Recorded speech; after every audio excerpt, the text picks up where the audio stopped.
السلام عليكم ورحمة من الله تعالى وبركاته. أهلا وسهلا متابعينا الكرام، سنتحدث لكم بهذا الفيديو الجديد عن موعد مباراة منتخبنا الوطني اليمني من أمام ناظري منتخب أندونيسيا في مباراة تصفية كأس آسيا للشباب عام 2024 الجولة الثالثة.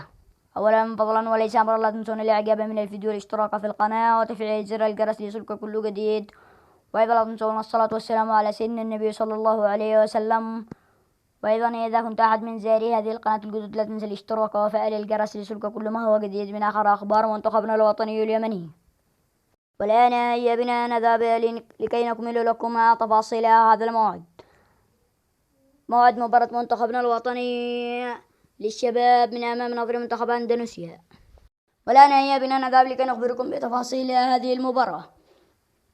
أولا ستقام المباراة عام 2024 شهر 9 يوم 29 من شهر 9، وستقام عند تمام الساعة 3:30 عصرا بتوقيت مكة المكرمة، وبخصوص القنوات الناقلة لمباراتنا ليس هناك أي قنوات ناقلة، فقط منقولة عبر تطبيق الفيسبوك من قبل الجماهير